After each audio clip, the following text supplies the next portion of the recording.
sur l'isomérie et la stéréoisomérie. Je pense que Chloé vous en a parlé, mais le prof, on n'a pas eu encore le programme détaillé pour vous les passes. Donc là, on va vous faire, les premiers cours qui étaient au programme des PACES, en attendant la réponse du professeur pour le programme détaillé. Donc voilà, c'est le chapitre 2. Normalement, vous avez vu le chapitre 1, les molécules organiques avec Macotut, et nous, on est parti pour ce cours. Donc vous avez vu que le thème de la tutre rentrée, c'est Voie lactue. Donc voilà, je vais essayer de vous caser 2-3 anecdotes spatiales, astronomiques dans le diapositive pour faire des petites pauses et puis parler un peu d'autre chose.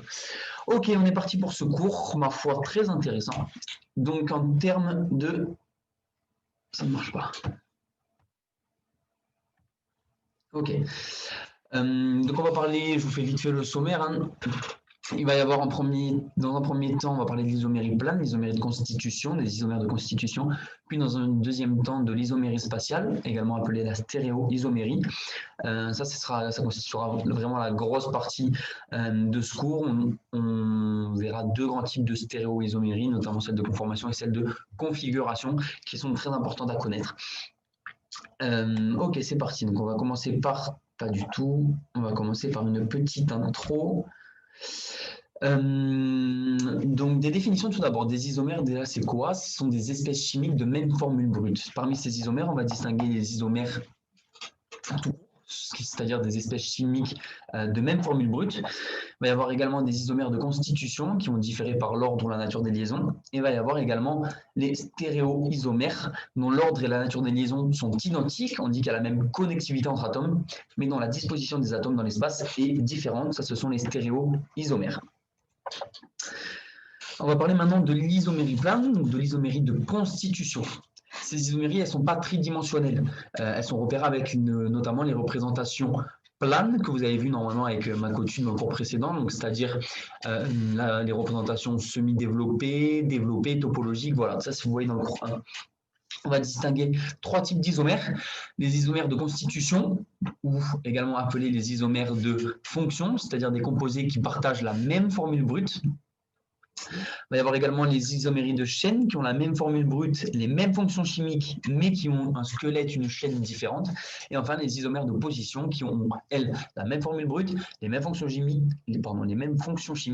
le même squelette, mais qui vont avoir des fonctions, des substituants sur des positions différentes. Voilà, donc dans le premier cas, ici, là, on peut observer, je ne sais pas si vous voyez ma souris en replay, je pense que oui.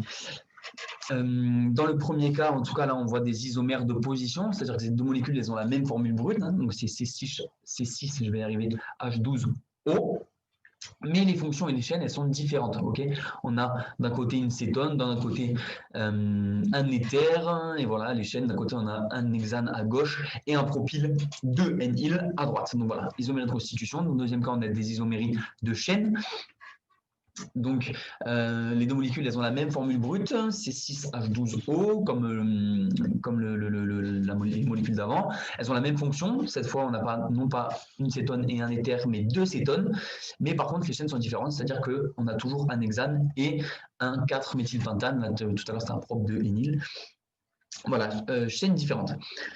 Dans le troisième cas, on a des isomères d'opposition, donc même formule brute, même fonction chimique, même squelette, mais des fonctions et des substituants sur des positions différentes, molécules de gauche et de droite, voilà, les méthyles sont réciproquement à gauche sur la position 2, à droite sur la position 3, et pareil, à droite, on a des différences en termes de positionnement des fonctions des substituants.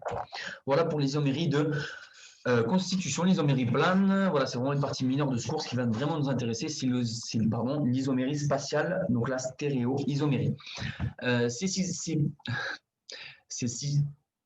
Je vais y arriver, ces isoméries, elles sont tridimensionnelles.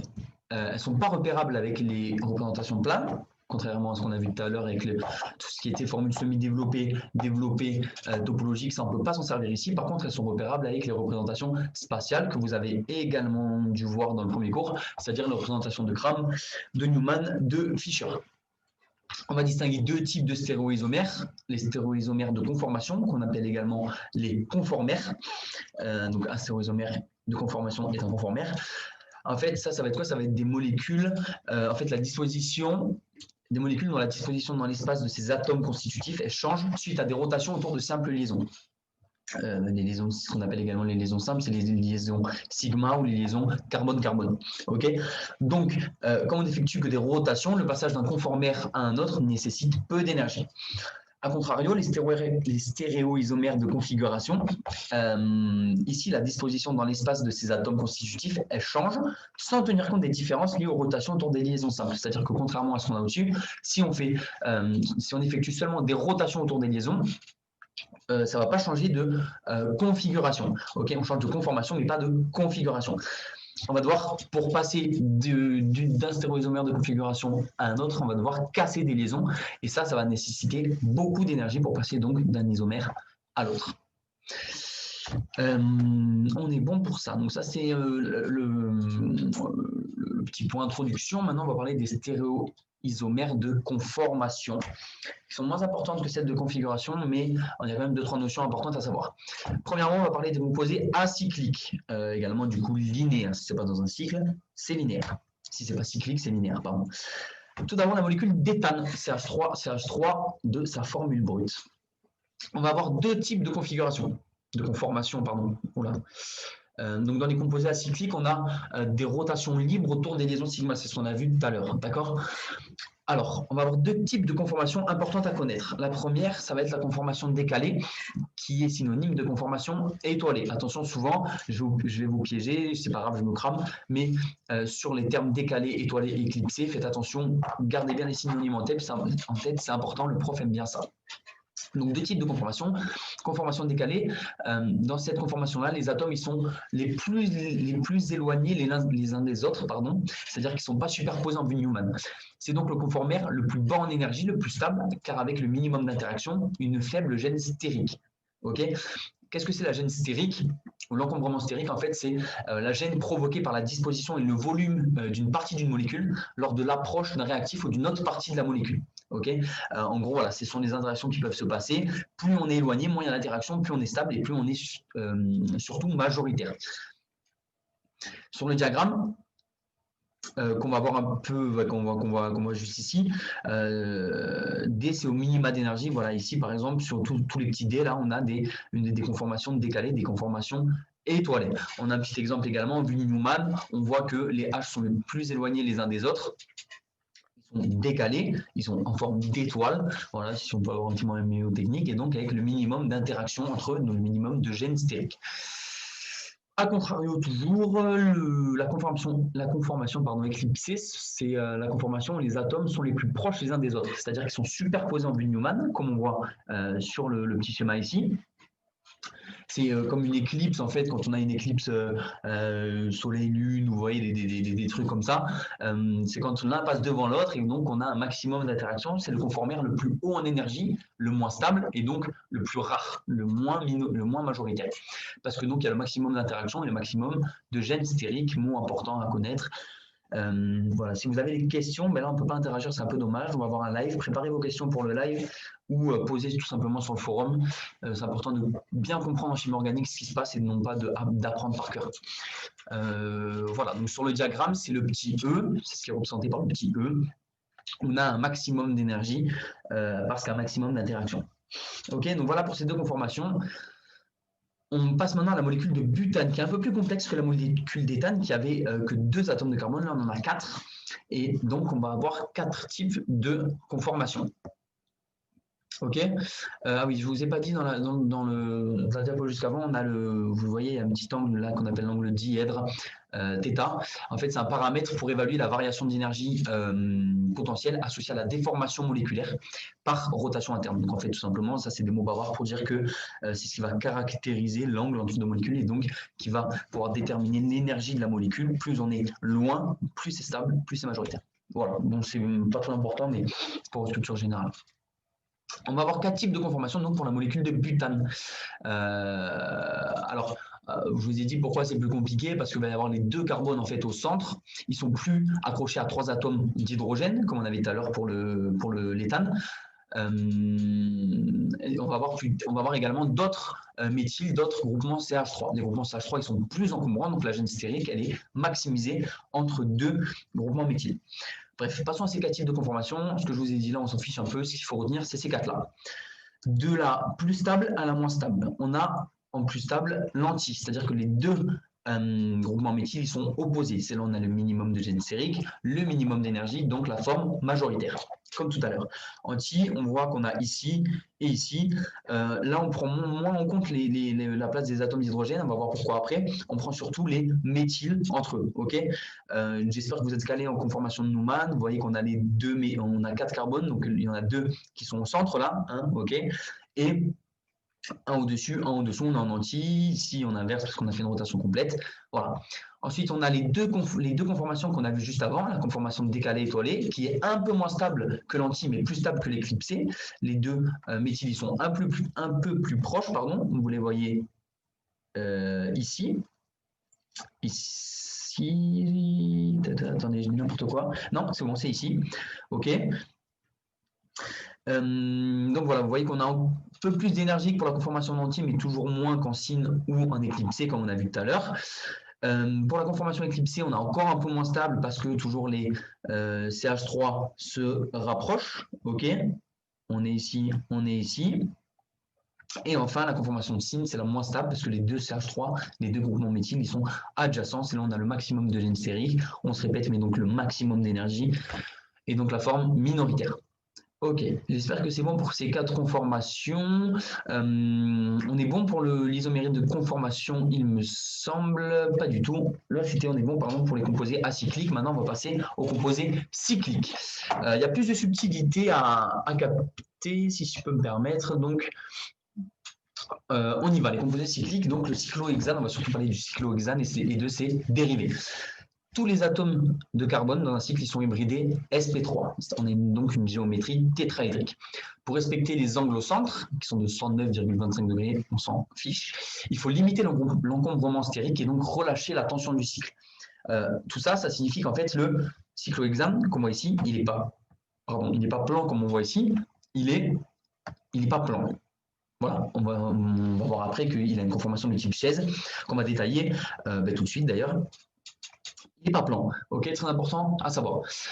Les conformères de type chaise, ce sont les plus stables et elles représentent environ 99% de la population parce que c'est celles qui vont minimiser la tension du cycle. Okay, c'est comme on a vu tout à l'heure, c'est une histoire de stabilité, de gêne entre les groupements qui sont situés sur le cycle.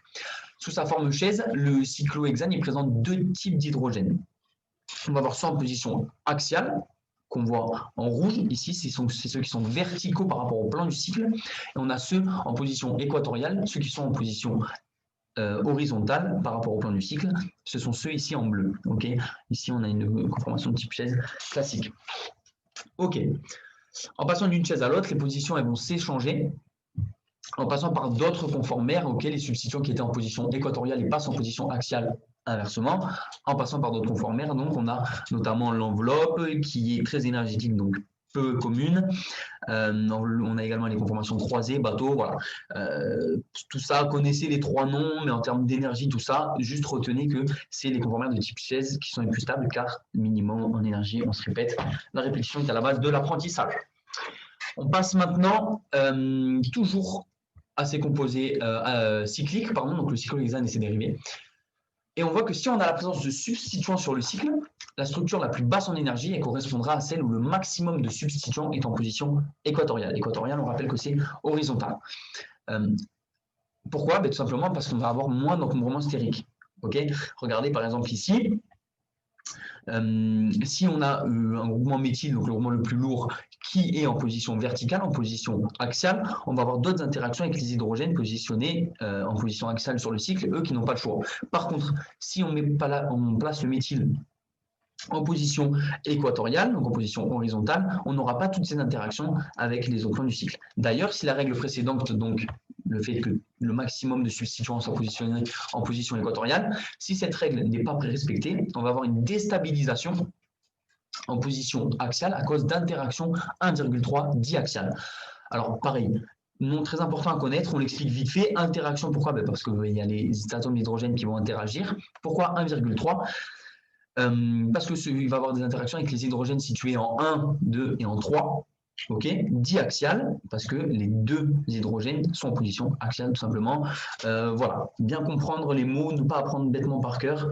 Il y a des trucs, des listes comme ça qu'il faut apprendre. Ça, on peut le retenir en réfléchissant un peu. Ok. Plus le substituant est volumineux, plus la déstabilisation est importante. Il est donc préférable que le substituant le plus volumineux soit en position équatoriale. Ok, pareil, on a un petit exemple ici. C'est la deuxième molécule ici qui est la plus stable. Pourquoi? Parce que le propyle a 3 carbones, le méthyle en a qu'un. Si on place le propyle en axial, il va avoir plus d'interactions que si on place le méthyle en axial, simplement par rapport au nombre d'hydrogène et par rapport aux interactions 1,3 diaxial. Ok, groupement le plus volumineux en position équatoriale pour éviter les interactions. Ça paraît assez logique.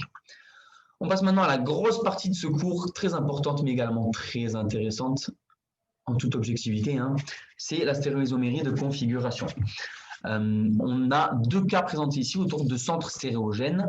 On a 2 types de configuration. On va voir les stéréoisomères de configuration absolue, qui sont dus au carbone asymétrique.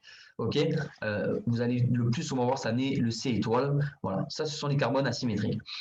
Atomes de carbone, donc dans un environnement asymétrique, c'est-à-dire hybridé sp3 avec 4 substituants A, B, C, D différents qu'on a ici.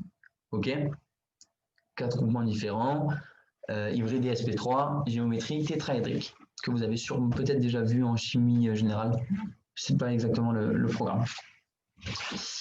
On va voir également les stéréoisomères de configuration relative. Ça, c'est dû aux doubles liaisons carbone-carbone, okay, qu'on a ici. Donc, vous verrez également cette appellation, CC. Ce sont des doubles liaisons substituées par au moins 2 groupes différents sur chaque atome de carbone. Je m'explique. Ici, on a une double liaison d'une certaine configuration relative, on a au moins 2 groupes différents sur chaque atome de carbone. Par exemple, si là on avait un deuxième A lié à cet atome de carbone, on ne pourrait pas avoir de configuration relative. Comme ici, si on avait un autre groupement C à la place du D pour la configuration absolue, on n'aurait pas de configuration absolue. Okay, donc petit récap, configuration absolue, carbone asymétrique, configuration relative, double liaison. Et ça va nous servir de base pour tout le reste. Du cours. On va parler donc de la configuration absolue. Alors, il y a un problème, c'est que dans les 2 cas, les 2 molécules, elles ont la même formule brute, okay, la même formule développée, donc la même connectivité, mais on va avoir une structure 3D différente. Et notre objectif, ça va être de savoir comment les nommer. Donc, parlons de la configuration absolue. C'est parti. La configuration absolue. On va faire d'abord quelques généralités. Elle concerne les molécules qui possèdent donc un atome hybridé sp3 tétraédrique asymétrique. Appellation très barbare pour dire qu'en fait, c'est un atome de carbone asymétrique, il y a 4 groupements de nature différents. C'est ce qu'on a vu juste au-dessus. Les exemples les plus couramment rencontrés concernent le carbone. Vous allez avoir souvent ça cette année. Alors attention parce que au concours cette année, le professeur Azoulay a fait tomber une amine chirale également. Donc attention, donc les exemples les plus couramment rencontrés concernent le carbone, mais peuvent également s'appliquer au soufre, au phosphore, et attention, alors pas à l'azote, sauf dans le cas des ammoniums. Ok, on appelle les NH4+. Voilà. Donc ça, petite subtilité à saisir.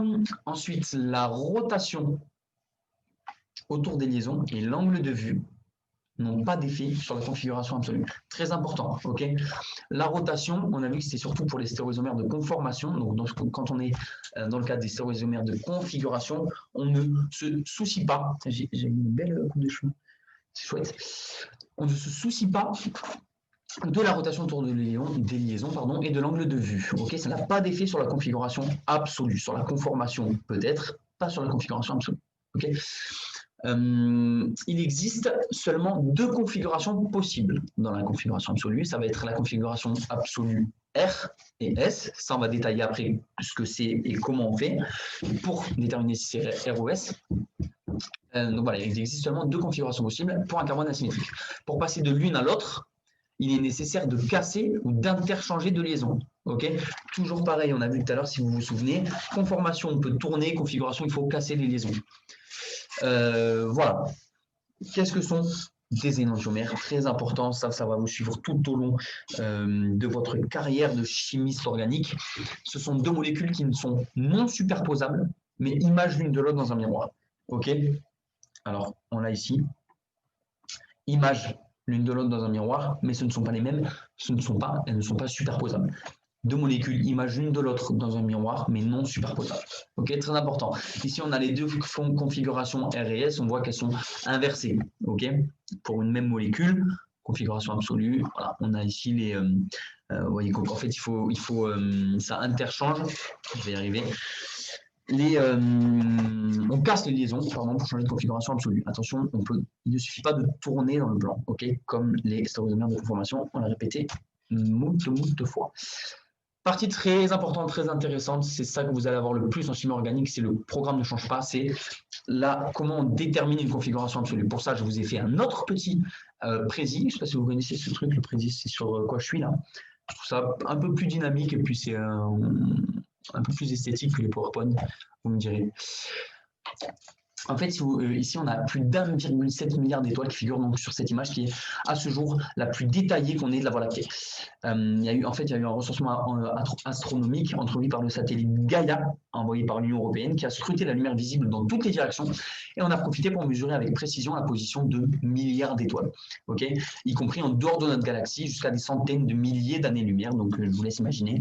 Je trouve ça assez poétique comme image. Ce recensement, qui a été effectué très récemment, il contient 14 000 fois plus d'astres que le dernier recensement qui a eu lieu en 1993. Il faut vous dire à quel point nos connaissances en astronomie évoluent vite. Et je trouve ça assez passionnant comme sujet. Donc voilà, petit point, voilà, avant de repasser à la chimie organique, tout aussi intéressante que l'univers, hein, on ne va pas se mentir. Comment trouver, on repart sur le titre, comment trouver la configuration RS d'un carbone asymétrique? Je vous ai dit, très important à savoir cette méthode. On est parti. Première étape, on va classer nos 4 substituants du carbone asymétrique considérés par ordre de priorité du numéro atomique Z décroissante à l'aide des règles Shan, Ingold, Prelog, ce qu'on appelle la règle SIP.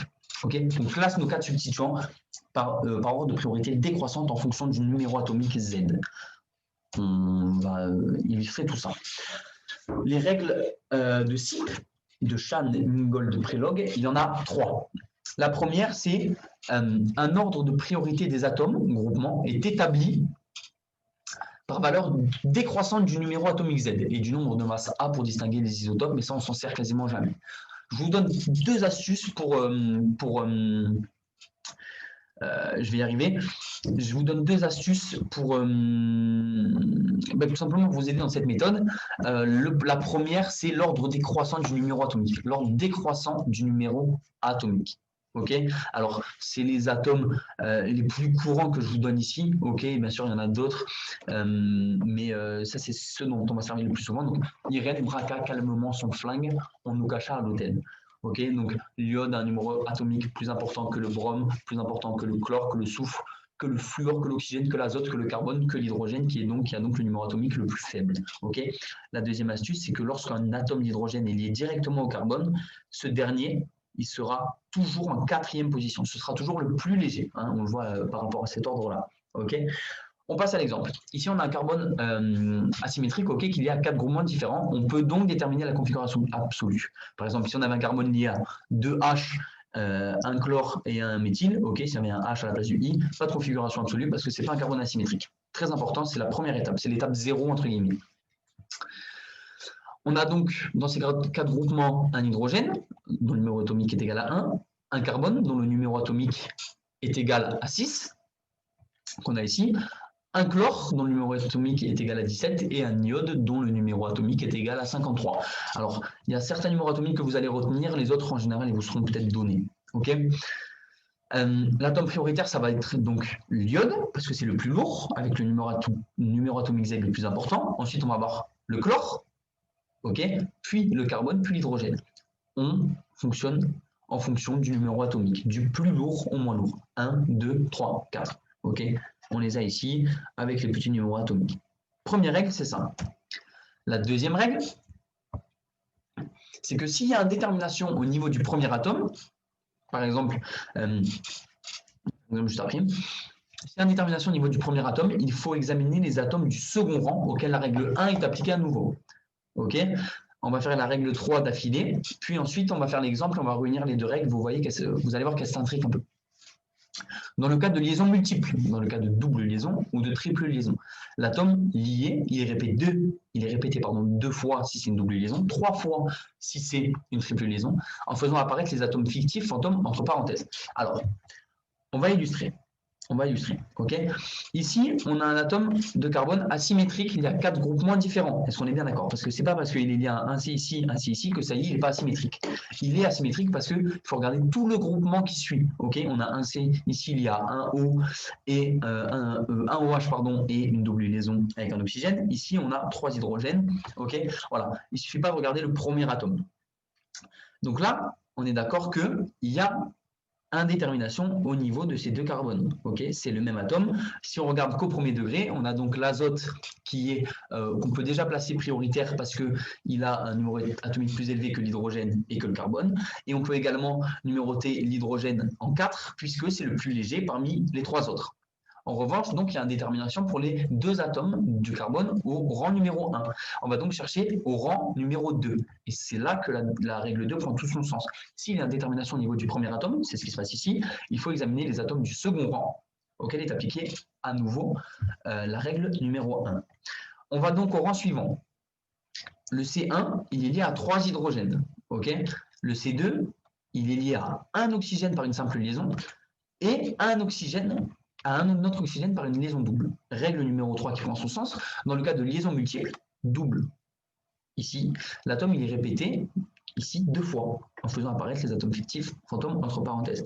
Donc ici, qu'est-ce qu'on a? On a le carbone lié à un oxygène et également à 2 oxygènes ici, parce qu'on a une double liaison. Okay, vous comprenez?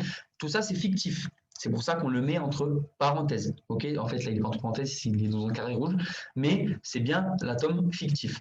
Donc, le Z de O, or en fait le Z2, le numéro atomique de O, il est bien plus élevé que celui de l'hydrogène.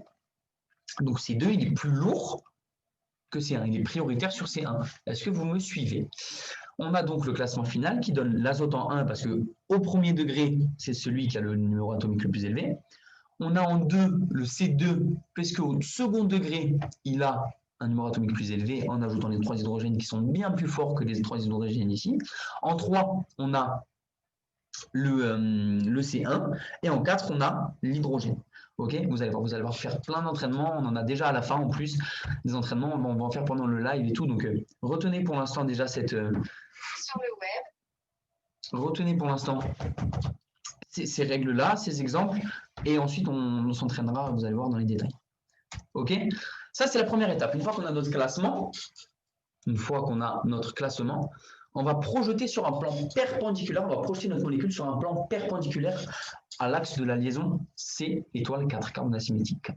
En gros, on projette le groupement numéro 4, donc en général c'est l'hydrogène, dans l'exemple qui était juste avant c'est l'hydrogène, on va le projeter en arrière du plan, okay, avec la représentation de Newman. Pareil, étape un peu compliquée. On fait la troisième étape d'affilée, ensuite on fait les exemples. On va faire les exemples directement.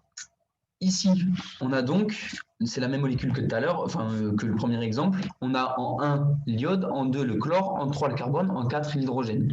On projette notre œil de manière à ce que la 4e liaison soit vers l'arrière. Vous voyez ce que je veux dire? Par exemple, si l'hydrogène était à la place du I et le I à la place de l'hydrogène, on n'aurait pas besoin de projeter puisque l'hydrogène serait déjà vers l'arrière, il nous suffirait de faire la 3e étape.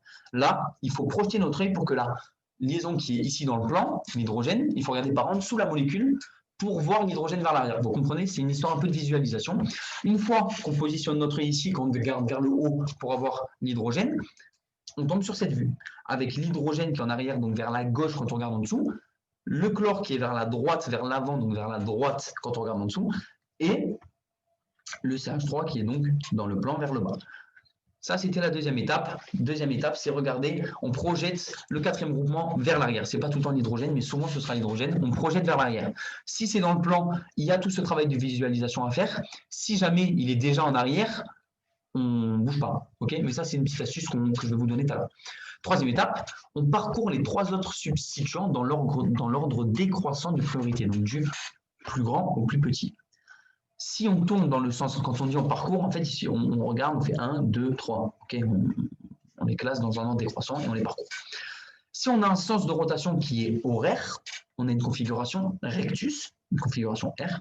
Si on a un sens de rotation qui est anti-horaire, qu'on appelle également trigonométrique, mais ça c'est pas très important, on a une configuration absolue sinister. Okay, horaire R, anti-horaire S. Horaire rectus, anti-horaire sinister. Troisième étape, on est ici, on parcourt 1, 2, 3, ça tourne dans le sens des aiguilles d'une montre, on est bien rectus. Ok. Je vous donne la dernière petite astuce, on fait un petit récap général très rapide de tout ça. Si le groupement le moins prioritaire, donc l'hydrogène en général, le groupement numéro 4, il est en avant du plan, on peut regarder directement le sens de rotation, puis on l'inverse. Je m'explique. Ici, je vous ai dit, si on avait l'hydrogène à la place de l'iode, l'iode à la place de l'hydrogène, on a l'hydrogène directement derrière, pas de travail de visualisation, on saute la deuxième étape, on parcourt directement. Ici, ok, c'est comme si on faisait 1, 2, 3. Okay, on saute la deuxième étape, on regarde directement le sens de rotation. Si maintenant on échange le H et le chlore, là vous m'accordez que le travail de visualisation il est super compliqué à faire parce qu'il faut se placer derrière la molécule. Dans ce cas-là, tout simplement, on saute également la deuxième étape, on regarde 1, 2, 3, sens horaire, sauf qu'il est en avant et non pas en arrière, donc tout simplement on inverse, et là le carbone serait sinister. Ok. Voilà, on va faire des exemples, tout ça, vous n'en faites pas. Donc, on rappelle, première étape, on classe nos cas de substituants. Étape 0, on regarde si le carbone est asymétrique, parce que si vous faites tout ça alors que finalement le carbone n'est même pas symétrique, c'est mort. Ok, il n'y a pas de configuration absolue. Étape 0, on regarde si le carbone est asymétrique. Deuxième étape, première étape, qui est donc l'étape 1. La deuxième étape, première étape, on classe les cas de substituants du carbone considéré avec les règles CIP. Règle 1, on classe en fonction du Z. Règle 2, on va au second rang si jamais il y a détermination. Règle 3, on multiplie selon la nature de la double liaison ou de la triple liaison. Première étape, on classe les cas de substitution du carbone. Deuxième étape, on projette le quatrième groupe en arrière. Troisième étape, on tourne, on parcourt les trois substituants et on détermine si c'est R ou S. Ok, donc ça, très important. On passe maintenant à la chiralité que vous avez déjà dû voir en terminale pour ceux qui ont fait une terminale scientifique. Vous avez dû voir déjà ce principe de chiralité. On va donner quelques définitions, on va donner une définition et quelques exemples. En fait, une molécule ou un objet, il est dit chiral, ou une molécule est dite chirale, lorsque son image dans un miroir ne peut lui être superposée. Lorsque son image dans un miroir ne peut lui être superposée. On l'a vu tout à l'heure, c'est le cas notamment des énantiomères. Ok, vous vous souvenez, molécules image l'une de l'autre dans un miroir non superposable. Ne peut pas lui être superposée. L'exemple le plus courant, c'est l'exemple de la main. Okay, nos deux mains sont images l'une de l'autre. Si on a un miroir ici, elles sont images l'une de l'autre. Par contre, si on les prend, ces images, elles ne sont pas superposables. Okay, vous voyez que ça ne correspond pas tout à fait. Voilà, donc il en est ainsi pour un grand nombre de molécules d'intérêt biologique comme les sucres, les acides aminés, les acides nucléiques. Celles-ci, elles présentent souvent une configuration bien déterminée. La vie, elle n'aurait pas pu apparaître dans un univers symétrique. Vous allez voir tout à l'heure l'intérêt de la chiralité en médecine, en santé, en sciences en général. Une molécule chirale et son image, elle possède les mêmes propriétés physiques, les mêmes propriétés chimiques, mais des propriétés biologiques différentes. Alors, l'année dernière, il y a un item qui est tombé. Je vous en parlerai. Ok, donc c'est important. Physique, chimique, pareil. Biologique, différente. Tout simplement. Voilà. Une molécule chirale, elle a la propriété de dévier la lumière polarisée. On parle d'activité optique comme première manifestation de la chiralité. Ainsi, une molécule chirale sera optiquement active. Ok ? Alors, toute cette histoire on va détailler un peu, hein, mais toute cette histoire d'optique, tout ça, retenez surtout que voilà, une molécule chirale est optiquement active. Alpha, là, qu'on a ici, c'est l'angle qui détermine la déviation de la lumière, il se nomme le pouvoir rotatoire de la substance. Si cet angle-là, si ce alpha, il est positif, la substance, elle est dextrogire, ok, c'est le petit plus là. Si alpha, il est négatif, la substance est lévogire. Retenez bien ces mots, positif, dextrogire, négatif, lévogire. Attention, Ça n'a aucun lien avec la configuration rectus ou sinister. Ok, très important. Pareil, un point de définition, un petit récap que je vous ai fait après. Ça n'a pas de lien, tout ça. Ok, une molécule chirale est optiquement active, alpha positif d'extrogir, alpha négatif libogir. Le pouvoir rotatoire alpha, dont on vient de parler, de la molécule, il est dépendant de la longueur de la cellule. Il est dépendant également de la concentration de l'échantillon dans la cellule. Ok, on le voit ici. Vous allez voir après. La grandeur caractéristique, c'est donc le pouvoir rotatoire spécifique. C'est le alpha, mais entre crochets. Ok, attention à pas. Il y a le pouvoir rotatoire alpha et le pouvoir rotatoire spécifique alpha entre crochets, qui lui va dépendre plus que de la température et la longueur de la lumière.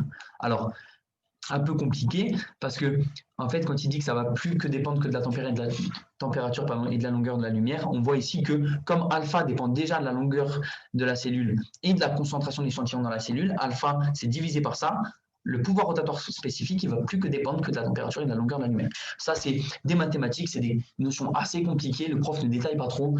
Voilà, une molécule chirale est optiquement active, pour l'instant c'est déjà très bien.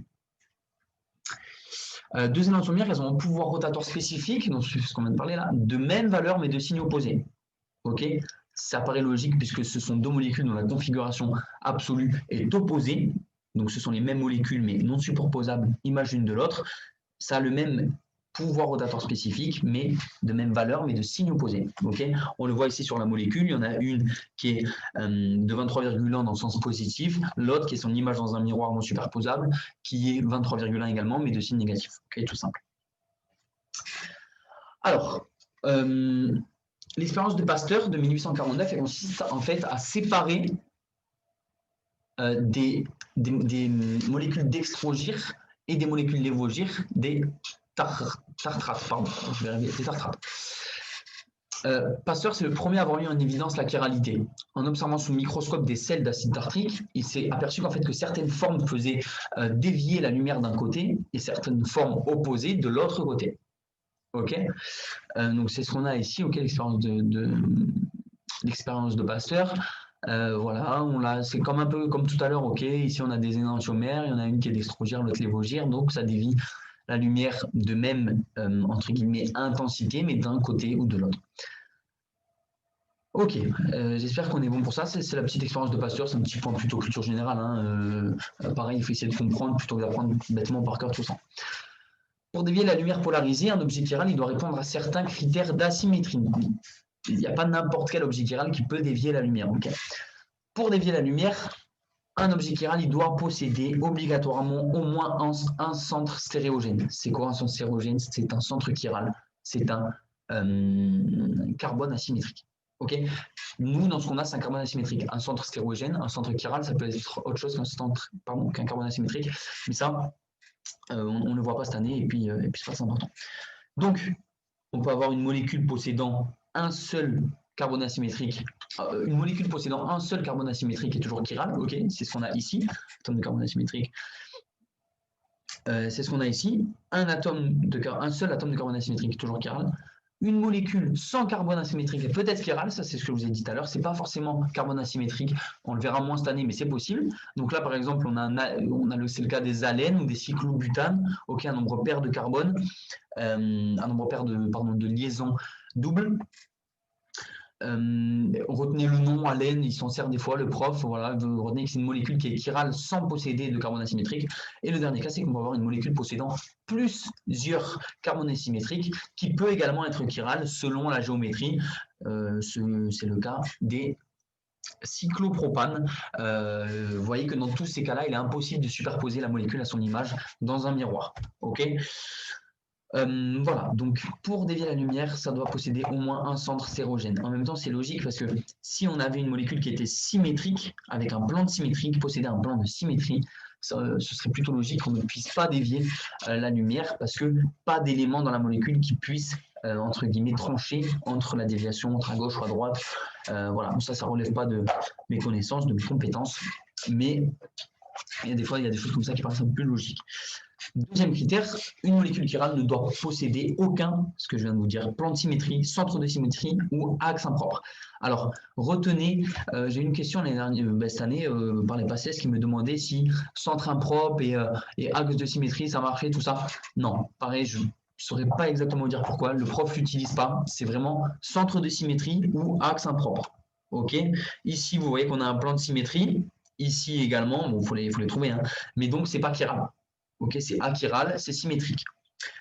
Pareil, voilà, ici on a je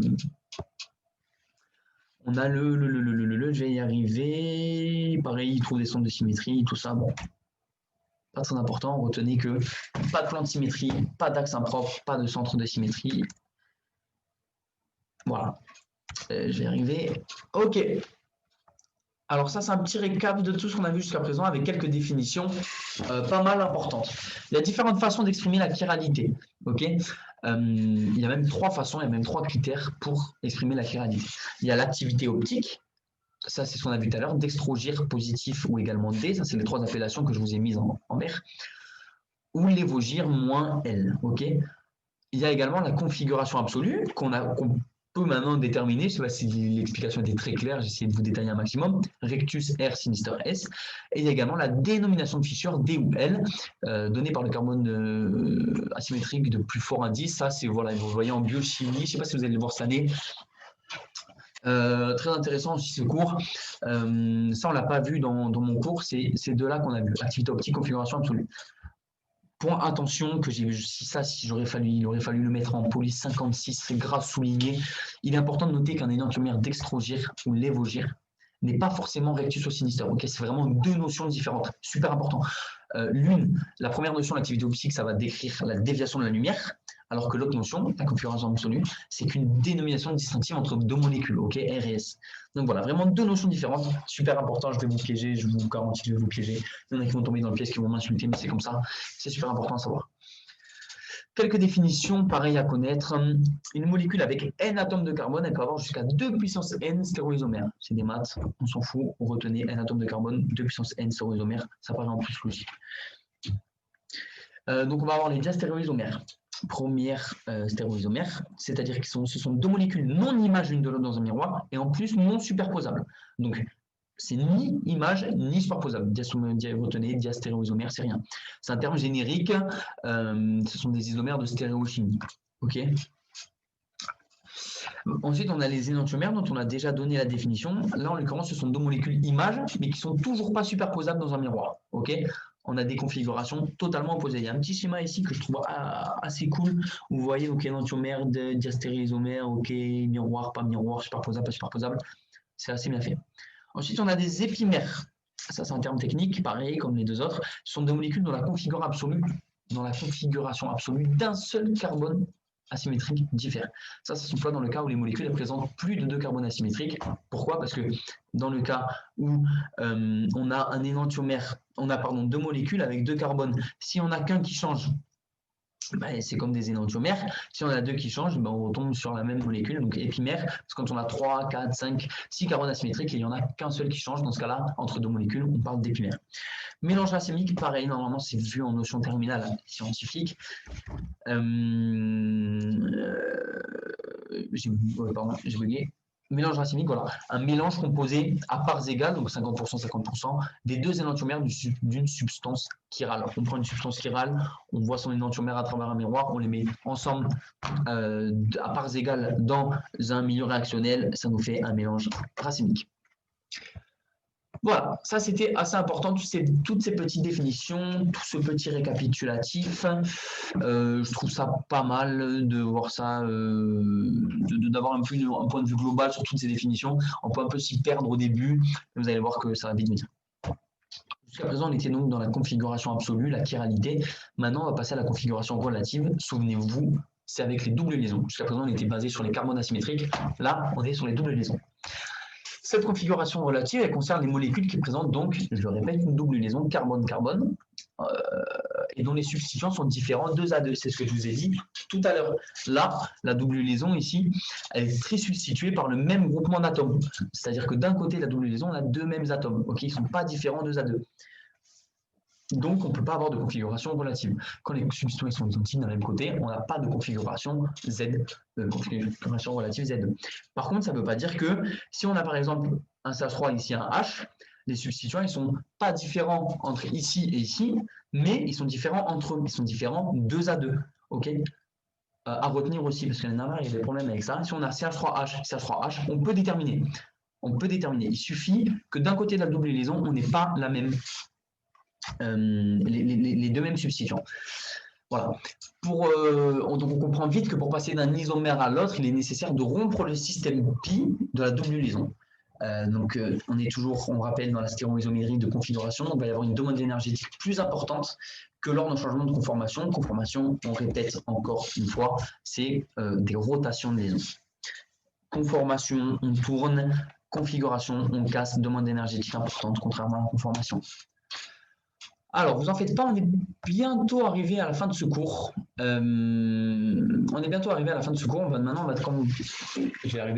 va vous montrer comment on détermine la configuration relative ZE. Comment on fait? On va reprendre le principe de SIP. Vous vous souvenez, ces fameuses règles. Ces 3 règles.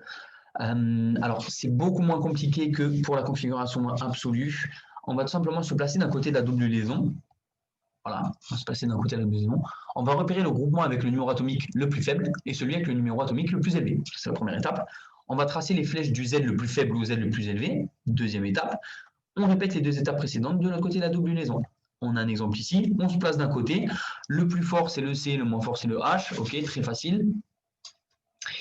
On trace une flèche du plus faible au plus élevé, donc une flèche du bas vers le haut. On fait pareil de l'autre côté, ça tombe bien, c'est les mêmes substituants H, CH3, flèche du bas vers le haut. Et à la fin, on détermine si les flèches sont dirigées dans le même sens, comme le cas ici, on a la configuration et les Z, ou juste ça emmène ensemble. S'il y a des Allemands, reprenez-moi sur la prononciation. Si les flèches sont dirigées en sens contraire, comme on a ici, voilà, je pense que tout le monde a compris, ok, HCH3, HCH3, on a une configuration relative, Entgegen, contraire. Voilà, attention, pareil, je vais vous piéger, vous allez m'insulter. Je peux vous mettre configuration absolue, je vous amène. Et là, qu'est-ce que vous me dites? Vous me dites non, c'est une configuration relative. Ok? Attention, configuration relative S, R, ça n'existe pas. Configuration absolue ZE, ça n'existe pas. Ok? Absolue RS, relative ZE. On a également 6 trans, on va voir ça. Est-ce qu'on est bon pour ça? Oui. De toute façon, il n'y a personne. Donc j'enchaîne. Lorsque plusieurs substituants sont placés sur un cycle, on peut comparer la position relative des substituants par rapport au plan moyen du cycle. Pareil, c'est comment déterminer une configuration relative. Vous avez vu qu'on a une configuration absolue super complexe. Ensuite, on a 2 configurations relatives. La Z2 qui est un peu plus compliquée que la 6 trans, mais moins compliquée que la RS. Et la configuration relative 6 trans, ça c'est le plus simple. Donc tout simplement, on utilise trans si les substituants sont de part et d'autre du plan. Ok, comme ici, avant, derrière, c'est de part du plan du cycle, ok, qui est bien là. Et on utilise 6 si les substituants ils sont du même côté du plan, tout simplement. On a l'exemple ici, tous les deux vers l'avant, donc du même côté par rapport au plan moyen du cycle. Très simple. Attention, on ne possède pas d'informations sur la configuration absolue RS des carbones asymétriques. On parle bien de configuration relative cis-trans. En gros, ça peut paraître logique, mais des fois, il y en a qui confondent un peu tout. Là, on n'a pas de double... ne pas confondre RS et Z2, c'est facile parce que RS, on a des liaisons simples, Z2, on a des liaisons doubles. Cis-trans, on peut confondre avec RS parce qu'on peut se dire en avant, en arrière, le quatrième groupement. Ça, non, pas du tout. Ok, absolu, c'est juste, on va regarder l'inclinaison des liaisons par rapport au plan moyen du cycle. On s'en fout des RS, pas de rapport. Ok, prenez bien chaque configuration, chaque dénomination dans sa case et n'essayez pas de faire des liens entre elles parce que ça peut vous embrouiller. Voilà. Et là, c'est ce dont je vous avais parlé au début, c'est l'importance de la chiralité en chimie médicinale. Les récepteurs biologiques, ce sont des protéines constituées d'acides aminés qui vont être donc asymétriques entre guillemets. Okay, les 2 complexes qui peuvent se former, ce sont des diastéréoisomères. Les 2 complexes en fait, qui peuvent se former, quand on parle de complexe, c'est entre un récepteur et 2 molécules énantiomères. Okay, un récepteur avec un énantiomère, ça va être un diastéréosomère. Et je vais arriver. Un récepteur avec un énantiomère d'une molécule chirale et un récepteur avec l'autre énantiomère d'une substance chirale, vous formez 2 diastéréoisomères. Ok, j'espère que c'est clair. Ces diastéréoisomères, ils sont caractérisés par des énergies, des propriétés physico-chimiques, des constantes de dissociation différentes. Okay, c'est ces 3 petits trucs que je vous ai mis en gras et impliquent également des sites d'affinité différentes. Petite phrase un peu bateau, retenez pas forcément. Voilà, ces complexes-là sont complexes et impliquent pas mal de choses différentes. Et également, ils vont répondre différemment aux énantiomères d'une même molécule, ces récepteurs. Okay, la réponse biologique, elle est fonction de la nature des interactions établies. Donc voilà, pour ça c'est important. Toutes les réactions entre récepteurs et acides aminés chiraux, vous allez les voir plus tard. Hein. Donc vous prenez pas trop la tête sur ça. Sachez que c'est différent, que les complexes sont différents et que voilà, la chiralité a vraiment une importance en chimie médicinale. Quelques définitions. Eutomère, distomère, rapport eudismique. Ok, à pas confondre eutomère et énantiomère, c'est assez fréquent. Normalement, je piège pas trop là-dessus. Mais bon, je viens de me donner une idée, donc je vais sûrement vous piéger là-dessus. Non, voilà, un eutomère, c'est un énantiomère actif qui a une action biologique qui est recherchée. En l'occurrence, un distomère, c'est un énantiomère qui n'a pas les propriétés recherchées. C'est-à-dire que soit c'est une molécule inactive, ok, donc inutile, soit ça peut être un composé qui a une activité biologique mais qui est non recherchée, donc toxique pour, en tout cas, la réaction que l'on cherche à effectuer. Le rapport eudismique, c'est tout simplement le rapport d'efficacité de 2 énantiomères. Ok, l'eutomère et le distomère, on fait le rapport d'efficacité, ça nous donne le rapport eudismique. Voilà. Dernier petit paragraphe, on va parler des propriétés organoleptiques et des propriétés thérapeutiques et de la toxicité. Pour les propriétés organoleptiques, on a souvent ces exemples-là. L'exemple du limonène. Le limonène, vous voyez que le S-limonène de configuration absolue sinister, il a une odeur d'orange, alors que le rectus limonène a une odeur de citron. Vous voyez, donc quand même, moi je trouve ça assez dingue que par une simple inclinaison de liaison pour avoir 2 odeurs complètement différentes. C'est pas la molécule qui sent, bien sûr, il y a plein de réactions qui sont faites ensuite, mais que la molécule, qu'une simple liaison à la base puisse donner deux propriétés organoleptiques totalement différentes, je trouve ça assez dingue. Un truc encore plus dingue, mais moins rigolo que l'orange et le citron, sont les propriétés thérapeutiques et toxicité, notamment l'exemple de la thalidomide. Ce médicament, il était prescrit chez la femme enceinte sous forme racémique dans les années 60. Racémique, mélange racémique, on l'a vu tout à l'heure, c'est-à-dire qu'on mettait les 2 formes des énantiomères dedans. Dans les années 60, c'était pour les femmes enceintes, c'était un sédatif qui est un antinauséeux en fait, donc qui est resté tristement célèbre. Pourquoi? Parce qu'en fait, on va compter entre 10 000 et 20 000 enfants très sévèrement atteints. Les 2 énantiomères, en fait, s'équilibrent en moins de 10 minutes dans le sang, on s'en fout. Mais vous voyez qu'il y a un énantiomère qui va être actif, qu'on appelle, je vous rappelle, l'automère, ok, c'est avec les propriétés sédatives et antinauséeuses. Par contre, l'autre qu'on mettait en mélange racémique, et c'est ça qui a provoqué ça, chez les femmes enceintes, il était tératogène, et donc vous voyez les thalidomides qui avec des enfants qui sont amputés des 2 membres supérieurs, et avec des anomalies comme ça assez choquantes. Et pareil, donc ça, je le dis avec un air très grave, je suis très touché. Non, mais c'est assez incroyable aussi que, vous voyez, par une simple changement de configuration absolue, on puisse comme ça avoir des effets dramatiques, quoi. Donc voilà, moi j'adorais ces petits trucs en première année qui nous mettaient un peu dans le bain entre guillemets de la médecine, de la santé, quoi. Tout ce qu'on voit là, ça a des répercussions sur des scandales mondiaux et tout, donc je trouve ça assez incroyable. 2 petits chiffres pour terminer ce cours. Enfin, terminer, non. Il nous reste 2-3 trucs à dire. Un tiers des molécules médicaments sont chirales. Ok, donc voilà, petite info à prendre. 9/10 des médicaments les plus vendus ont un principe actif chiral. Donc voilà, chiralité super importante en médecine, vous l'avez vu, que ce soit dans le sens un peu plus ludique ou moins ludique. Ok, donc là on est bon pour ce cours. Il y a des exercices d'application, honnêtement je ne vais pas les faire maintenant. On va se les faire en live. Pour que vous avez 2 exercices, ne regardez pas les réponses. Voilà, donc vous avez ces 2 molécules, ok. Faites-les. Je vous laisse un peu celle-là si vous voulez prendre une capture d'écran pour vous entraîner. Voilà, prenez une capture d'écran. De toute façon, vous pouvez revenir sur la vidéo. Donc voilà, revenez ici aussi. Faites ces deux exercices. Donc à chaque fois, qu'est-ce qu'on demande? Les configurations absolues des atomes de carbone 1, 2, 3 et la configuration relative de la double liaison A. De l'autre côté, il me semble que c'est pareil. Configuration absolue de 1, 2, 3, configuration relative de l'alcène A. Ok, faites bien attention aux étapes. Étape 0, configuration. Est-ce qu'on a bien la coordonnée symétrique? Puis les 3 étapes, principe de cycle, pareil pour configuration relative. C'est top. Ne regardez pas les réponses. Voilà, c'en est fini de ce cours. J'espère que ça vous a plu. Voilà, j'espère que ça vous a plu. N'hésitez pas à poser des questions. Que ce soit dans le live qu'on va faire, je crois que c'est le 12 janvier, de 15 à 16h30 si les souvenirs sont bons.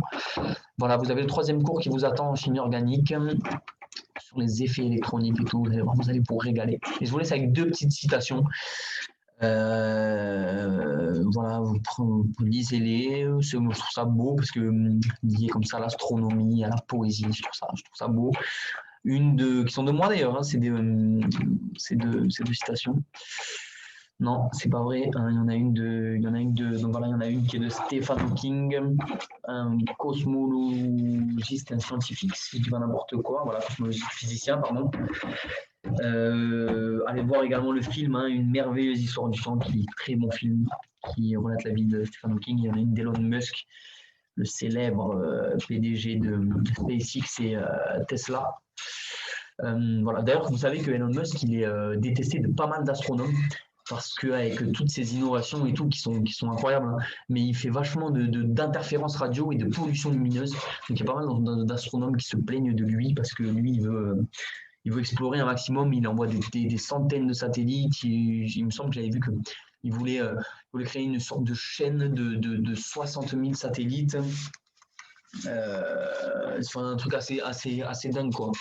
Et donc pour le travail des astronomes, c'est pas ouf. Et donc voilà, en même temps il est ultra novateur. Donc ce jeune homme est assez épreuve de débat. Donc voilà, je vous laisse avec ça. J'espère que ce cours vous a plu. N'hésitez pas à me faire des retours. Souvent on me dit que je parle trop vite. Donc voilà, mettez en vitesse x0,75 si jamais. Voilà, n'hésitez pas à envoyer des messages si vous avez des questions. Vous avez le forum. Gardez vos questions pour le live si vous voulez. Et je vous souhaite à tous un très bon second semestre qui est plus médical, plus dans le thème de ce que vous allez faire plus tard. Donc vous allez voir, c'est super intéressant. Prenez cette année du bon côté et vous allez vous régaler. Allez, voilà, je vous laisse. Bonne chance, bon courage à tous.